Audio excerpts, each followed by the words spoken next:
തദ്ദേശ ചട്ട ഭേദഗതി കമ്മിറ്റിയുടെ ശുപാർശകൾ അംഗീകരിക്കാൻ തീരുമാനിച്ച സർക്കാർ ലൈസൻസ് ചട്ടങ്ങളിൽ കാര്യമായ മാറ്റമുണ്ടാകും. വ്യവസായ സംരംഭങ്ങൾക്ക് ഇളവ് നൽകും. കാറ്റഗറി 1 വ്യവസായ സംരംഭങ്ങൾക്ക് പഞ്ചായത്ത് രജിസ്ട്രേഷൻ മാത്രം മതിയെന്നും ലൈസൻസ് നൂലാമാലകൾ ഉണ്ടാകില്ലെന്നും മന്ത്രി എം പി രാജേഷ് അറിയിച്ചു. പുതിയ കാല ബിസിനസ്സുകാർക്ക് ഗുണം ലഭിക്കുന്ന തരത്തിലാണ് മാറ്റമാണ് വരുത്തിയതെന്നും മന്ത്രി പറഞ്ഞു. ബ്രൂവറിക്ക് വേണ്ടിയാണോ മാറ്റമെന്ന മാധ്യമപ്രവർത്തകരുടെ ചോദ്യത്തോട് പ്രതികരിക്കാൻ മന്ത്രി തയ്യാറായില്ല. ക്ഷീരമുള്ള ഒരു അകിടിൻ ചുവട്ടിലും ചോര തന്നെയാണ് നിങ്ങൾക്ക് കൗതുകമെന്ന് മന്ത്രി പറഞ്ഞു. നിലവിൽ പുതിയ കാലത്തെ പല സംരംഭങ്ങൾക്കും ലൈസൻസ് നൽകാൻ സാധിക്കാത്തൊരു സ്ഥിതിയുണ്ട്. മുൻ തലമുറ ഇനങ്ങൾ മാത്രം ഉൾപ്പെടുത്തിയിട്ടുള്ള പട്ടികയാണ് നിലവിൽ ചട്ടങ്ങളിലുള്ളത്. പുതിയ തലമുറ സംരംഭങ്ങൾക്ക് പലതിനും ലൈസൻസ് കൊടുക്കാൻ കഴിയാത്ത സ്ഥിതിയുള്ളത്.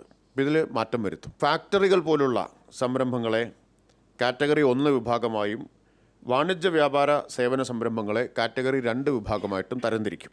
വ്യവസായ മേഖലയിൽപ്പെട്ട കാറ്റഗറി 1 സംരംഭങ്ങൾക്ക് പഞ്ചായത്തുകളുടെ ലൈസൻസിന് പകരം രജിസ്ട്രേഷൻ സംവിധാനം ഏർപ്പെടുത്താൻ. രജിസ്ട്രേഷന് ഫീസൊക്കെ ഉണ്ടാവും. തദ്ദേശ സ്ഥാപനങ്ങൾക്ക് വരുമാനത്തിൽ നഷ്ടമുണ്ടാവില്ല. വ്യവസായ മേഖലയിലല്ലാത്ത കാറ്റഗറി 1 സംരംഭങ്ങൾ ആരംഭിക്കുന്നതിന് പഞ്ചായത്തുകളുടെ അനുമതി തേടണം. പക്ഷേ ഒരനുമതിയും പഞ്ചായത്തുകൾ നിഷേധിക്കാൻ പാടില്ല. നിബന്ധനകൾ ആവശ്യമാണെങ്കിൽ നിബന്ധന നിർദ്ദേശിച്ചുകൊണ്ട് അനുമതി നൽകാം. അതാണ്. അല്ല, ഇലപ്പുള്ളി ആയിട്ട് ഇതിന് യാതൊരു ബന്ധമില്ല. അത് അതിനെനിക്ക് ഉത്തരം പറയേണ്ട ഉദ്ദേശമില്ല, ബാധ്യതയുമില്ല. നിങ്ങൾ കാര്യങ്ങളെ പ്രത്യേക രീതിയിൽ കാണുന്നതിന് ഞാനെന്ത് ചെയ്യാൻ പറ്റും?